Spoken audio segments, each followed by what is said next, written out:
सब कैसे हो? హాయ్ పిల్లలు, మీ అందరూ ఎలా ఉన్నారు? प्रभु यीशु का दया में आप सब ठीक है बोल के मैं सोच रही हूँ। దేవుని దయలో మీ అందరూ బాగున్నారని నేను అనుకుంటున్నాను. क्या सभी कहानी सुन रहे हो? ఏంటి అందరూ స్టోరీ వింటున్నారా? पिछले संडे का कहानी सुनी हो सभी को? పోయిన ఆదివారం స్టోరీ విన్నారా అందరూ? तो मैं एक क्वेश्चन पूछ रही हूँ। అయితే నేను ఒక క్వశ్చన్ అడుగుతాను.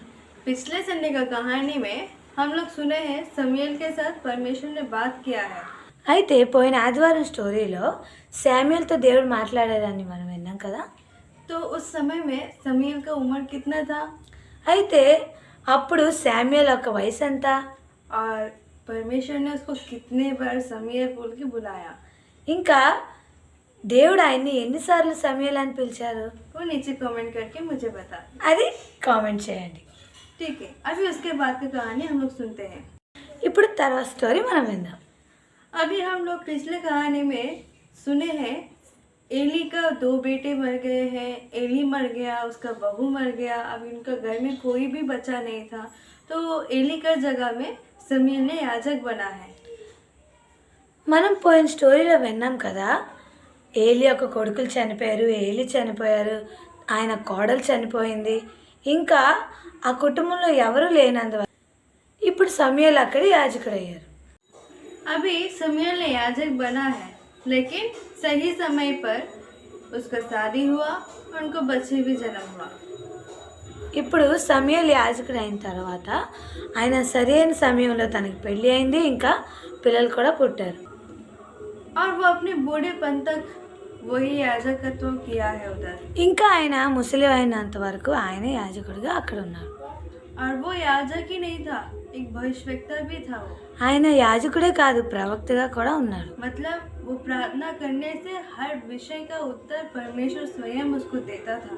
అంటే ఆయన ప్రార్థన చేయగా దేవుడు ఆయనకి స్వయంగా జవాబు ఇచ్చేవారు. उतना पावरफुल था वो।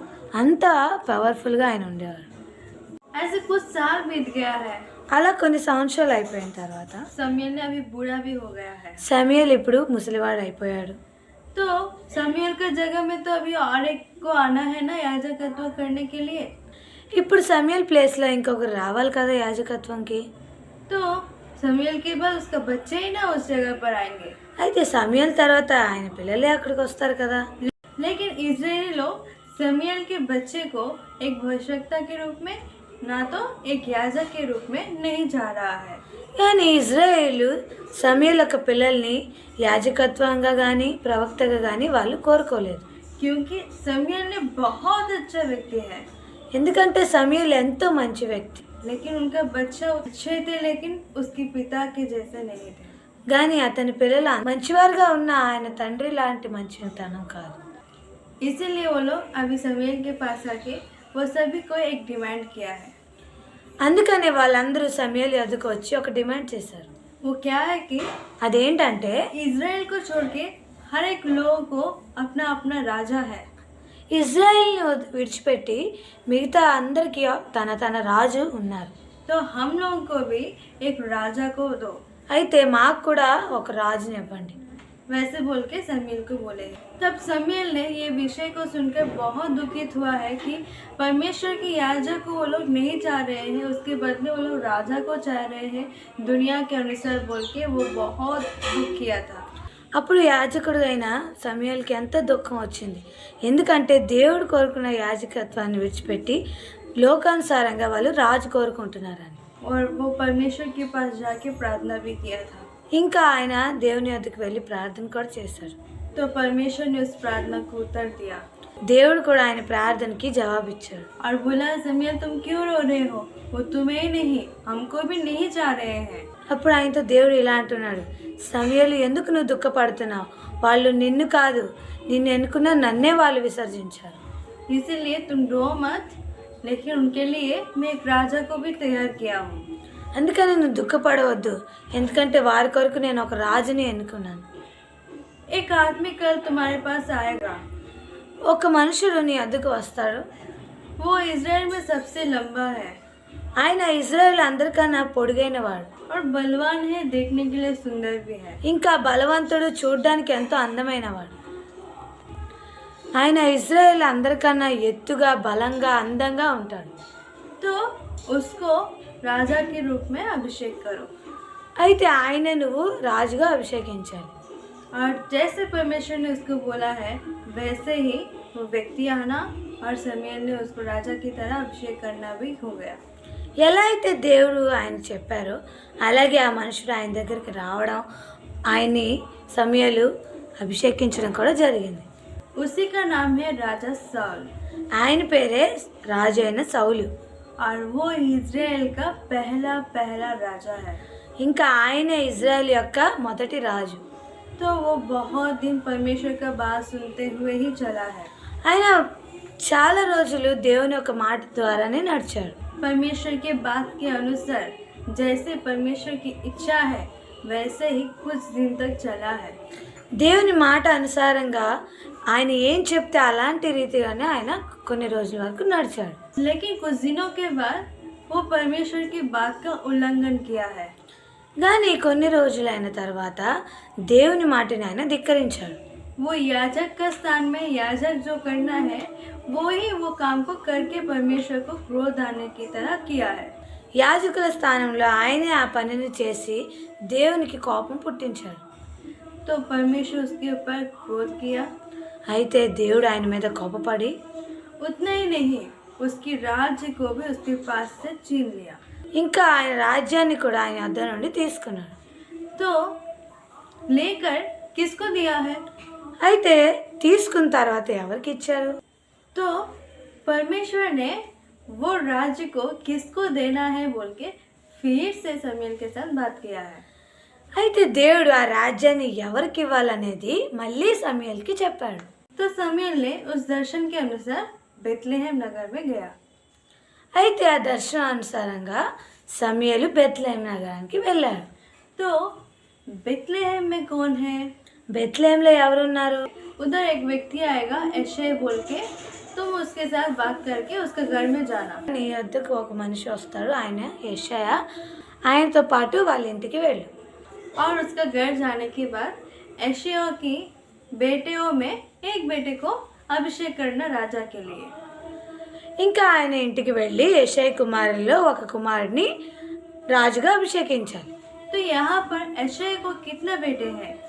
అయితే ఇక్కడ యెషయాకి ఎంతమంది కుమారులు? और उन बेटों में किस बेटे को अभिषेक करने के लिए बोला है परमेश्वर? ఇంకా ఆ కుమారులో ఏ కుమారుని అభిషేకించమన్నారు? वो कुछ भी शमूएल को पता नहीं है। అది ఏంటి కూడా సమూయేలుకి తెలియదు. तो शमूएल ने बलि चढ़ा के ऐशेया के साथ उसके घर गया। అప్పుడు సమూయేలు అక్కడ బలి అర్పించి యేసయ్యతో వాళ్ళ ఇంటికి వెళ్ళాడు. अभी शमूएल ने ऐशेया के घर गया है ना, ఇప్పుడు సమూయేలు యెషయా ఇంటికి వెళ్ళాడు కదా. तो शमूएल ने बोला है अभी तुम्हारे बेटे लोगों को बुलाओ, मैं उनमें से एक को राजा के लिए अभिषेक करना चाहते हैं। ఆయన ఇలా అంటున్నాడు యెషయాతో, నువ్వు నీ కుమారులందరినీ పిలు, నేను వారిలో ఒకరిని రాజుగా అభిషేకిస్తాను. तो पहले एलियाब बोल के उसके बड़ा बेटे को बुलाया गया है। అప్పుడు ఆయన తన పెద్ద కుమారుడైన ఎలియాబుకి మొదటగా పిలిచాడు. तो उसको देखकर शमूएल ने बहुत खुश हो गया क्योंकि वो बहुत बलवान है, बहुत सुंदर है। అయితే ఆయన చూసి సమూయేలు ఎంతో సంతోషపడ్డాడు, ఎందుకంటే ఆయన ఎంతో అందంగా ఉన్నాడు, ఇంకా బలంగా ఉన్నాడు. तो उसके ऊपर अभिषेक करने के लिए उठ गया। ఆయనకి అభిషేకించడానికి ఆయన లేచాడు. तो परमेश्वर ने बोला नहीं नहीं नहीं नहीं, मैं इसको नहीं चुना हूँ। मनुष्य तो ऊपर के रूप देखते हैं लेकिन मैं मन को देखते हैं, मैं इसको नहीं चुने हैं। అయితే దేవుడు ఆయనతో, లేదు నేను ఇతన్ని ఎన్నుకోలేదు, మనుషులైతే పై రూపాన్ని చూస్తాడు కానీ నేను హృదయాంతరంగాన్ని చూస్తానని ఆయనతో చెప్పాడు. तो पहला बेटा चले गया, అయితే మొదటి కుమారుడు వెళ్ళిపోయాడు. अभी दूसरा बेटे को बुलाया है। ఇప్పుడు రెండో వాడిని పిలిచాడు. वो भी बहुत सुंदर है, बलवान है। ఆయన కూడా ఎంత అందంగా బలంగా ఉన్నాడు. तो परमेश्वर ने बोला इसको भी मैं नहीं चुना हूँ। కానీ దేవుడు ఇతన్ని కూడా నేను ఎన్నుకోలేదని చెప్పాడు. तीसरा बेटा, అలా మూడోవాడు కూడా వచ్చాడు. ऐसे ऐशेया का 7 बेटे को उसके सामने लेके आया।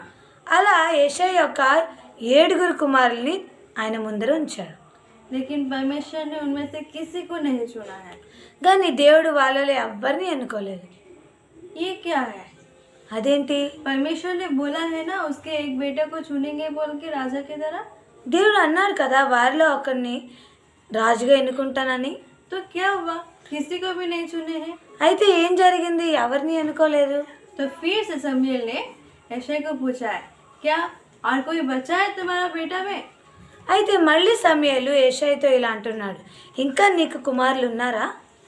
तो यशायाह ने बोला है, हाँ एक है तो एक, वो बहुत छोटा है इन सब में, लेकिन वो जंगल में भेड़ा का चरवा कर रहा है। అప్పుడు యెషయి, ఉన్నాడు నాకు అందరికన్నా చిన్నవాడు, ఆయన అడవిలో గొర్రెలను కాస్తూ ఆయన పని ఆయన చేసుకుంటూ ఉంటాడని చెప్పాడు. लेकिन ना इनके जैसा बलवान नहीं है, इनके जैसा सुंदर भी नहीं है बोल के वो बोल रहा है।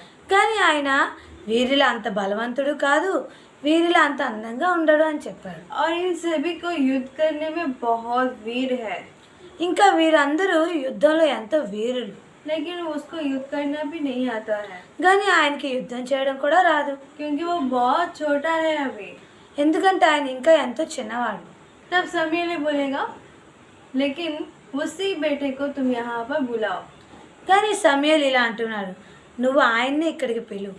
तो यशायाह ने एक आदमी को भेजकर दाऊद को बुलाया गया है। అప్పుడు యెషయా ఒక మనిషిని వెళ్ళి దావీదుని పిలవమని చెప్పాడు. तो दाऊद आया। అప్పుడు దావీదు వచ్చాడు. दाऊद को देखने के बाद समूएल के साथ परमेश्वर बात कर रहा है। దావీదును చూసి సమూయేలుతో దేవుడు మాట్లాడుతూ ఉన్నాడు. यही मेरा चुना हुआ राजा है, ఇతనే నేను ఎన్నుకున్న రాజు, तुम उठ के इसको अभिषेक करो। నువ్వు లేచి ఆయన అభిషేకించు. तो समूएल ने उठ के उसके तेल की अभिषेक करने वाली बिछिया को उठाकर दाऊद के ऊपर तेल डाल के अभिषेक किया है। అప్పుడు సమూయేలు లేచి అభిషేకించబడే నూనెను తీసుకుని దావీదుని అభిషేకించాడు. मतलब इजराइल को होने वाला राजा कौन है अभी? ఇప్పుడు ఇజ్రాయెల్ యొక్క రాజు ఎవరు? दाऊद। దావీదు. तो परमेश्वर ने दाऊद को क्यों चुना है? దేవుడు దావీదుని ఎందుకు ఎన్నుకున్నాడు? इसलिए चुना है कि दाऊद के अंदर कोई भी नहीं देखा हुआ ज्ञान, बल, परमेश्वर की शक्ति उसके अंदर है। ఎందుకంటే దావీదులో ఎవరు చూడని జ్ఞానము, బలము, దేవుని శక్తి ఆయనలో ఉంది. कैसे ये बात बोल रहे हैं मैं? ఎలా మనం ఇలా చెప్పగలుగుతున్నాం? दाऊद ने भेड़ों का चरवा करता था ना जंगल में। దావీదు అడవిలో కాపరిగా ఉన్నారు కదా. उस टाइम एक बार शेर उनकी भेड़ को उठा के ले जा रहा था। ఒకసారి సింహము తన గొర్రెని ఎత్తుకుని వెళ్ళిపోతుంది. तब दाऊद ने एक गुर्दल को लिया, उसमें पत्थर रख के शेर को मारा। అప్పుడు దావీదు తన వడిసెలు తీసుకుని వెళ్ళి అందులో రాయి పెట్టి ఆ సింహాన్ని కొట్టాడు. और उसके बाद शेर को मार के अपने भेड़ को बचाया। ఆ తర్వాత ఆ సింహాన్ని చంపి తన గొర్రెను రక్షించుకున్నాడు. वैसे ही नहीं, అంతేకాదు, और एक बार ఇంకొకసారి एक बड़ा सा बालू आके ఒక పెద్ద ఎలుగుబంటి వచ్చి फिर से उसकी भेड़ को उठा के ले जा रहा था। మళ్ళీ ఆయన గొర్రెల్ని తీసుకు వెళ్ళిపోతూ ఉంది. तो दाऊद ने जाके उसको मार के उसके मुंह के अंदर से वो भेड़ को बचा के लेके आया। దావీదు వెళ్ళి దాన్ని చీల్చి తన నోటి నుండి గొర్రెను తీసుకుని వచ్చాడు. मतलब दाऊद के अंदर इतना बल है बोल के किसी को भी पता नहीं है। అంటే దావీదులో అంత బలం ఉందని ఎవరికీ తెలియదు. उतना ही नहीं, అంతేకాదు, वो जंगल में अकेले बैठकर गानाओं को लिख के गाना गाते हुए परमेश्वर को आराधना करते रहता था। అడవిలో ఆయన కూర్చొని పాటల్ని రాస్తూ ఆ పాటలతో దేవుని ఆరాధించేవాడు. और दाऊद का इंस्ट्रूमेंट, कितने लोगों को पता है दाऊद का इंस्ट्रूमेंट? ఇంకా దావీదు యొక్క ఇన్స్ట్రుమెంట్ ఎంతమందికి తెలుసు? वो सितार बजाते हुए परमेश्वर की आराधना करता था। ఆయన సితారాన్ని వాయిస్తూ దేవుని ఆరాధించేవాడు. वैसे वो परमेश्वर के सामने धर्मी व्यक्ति का जीने के वजह से परमेश्वर उसको फ्यूचर में राजा बनाने के लिए उसके बचपन में ही उसको चुना है। అలా దేవునితో ఆయన గడుపుతూ ఉండేవాడు కాబట్టి దేవుడు ఆయనకి ఫ్యూచర్లో రాజుగా ఆయన ఇప్పటి నుంచే ఎన్నుకున్నాడు. देख रहे हो? చూస్తున్నారా? दाऊद के जैसा हम भी परमेश्वर के प्रिय मनुष्य की तरह रहकर परमेश्वर को आनंद करने वाले मनुष्य की तरह रहने से परमेश्वर भी हमारे लिए वैसे ऊंचे ऊंचे स्थान की सोच करके हमें भी उतना ऊंचे स्थान में भी लेके जाएंगे। అలాగే దావీదులా మనము కూడా దేవుని ఎంతో ఆరాధిస్తూ దేవునితో నడుస్తూ ఉంటే మన కొరకు కూడా ఎంతో ఉన్నతమైన స్థానాన్ని ఆయన నిర్మిస్తాడు మనకి. वैसे दाऊद की तरह नहीं रहते हुए साउल की तरह परमेश्वर की आज्ञा का उल्लंघन करके हम अपने मर्जी पर जीने से, पता है ना साउल को क्या हुआ है। కానీ మనం సౌల్లా ఉంటూ సౌల్లా జీవిస్తూ దేవుని మాటను ధిక్కరించి మనకిష్టం వచ్చినట్టుగా నడిస్తే చూశారు కదా సౌల్కి ఏమైందో. जो राज मिला है उससे छीन लिया गया है। ఏ రాజ్యం అయితే ఆయన దగ్గర ఉందో అది కూడా తీసుకొనబడింది. वैसे तुमको भी महान स्थान में लेके जाने के बाद तुम फिर परमेश्वर का आज्ञा उल्लंघन करने से तुमको फिर परमेश्वर पिछले स्थान में लेके आ जाएंगे। అలాగే మీరు కూడా దేవుని మంచి స్థానంలో ఉన్నత స్థానంలో ఉంచిన తర్వాత మీరు అలా ఆయనలా దేవుని మాటను ధిక్కరిస్తే అలా సౌలులా మళ్ళీ మనం మొదటి స్థితికి వచ్చేస్తాం. उतना ही नहीं, అంతేకాదు हम लोग सजा को भी पाना पड़ेगा। మనము ఎంతో శిక్షను కూడా పొందుకోవాలి. तो तुम लोगों को सजा चाहिए या आशीर्वाद? అయితే మీకు ఏది కావాలి, శిక్ష లేక ఆశీర్వాదమా? तो साउल की तरह रहना है या दाऊद की तरह रहना है? సౌలులాగా ఉండాలా లేక దావీదులా ఉండాలా? दाऊद की तरह जो जो रहना है वो ध्यान से कहानी सुनो, अच्छे से प्रार्थना करो, परमेश्वर की इच्छा के अनुसार चलो। అయితే మనం దావీదులా బైబిల్ స్టోరీస్ వింటూ దేవుని ప్రార్థిస్తూ ఆయన్ని ఆనందపరచాలి.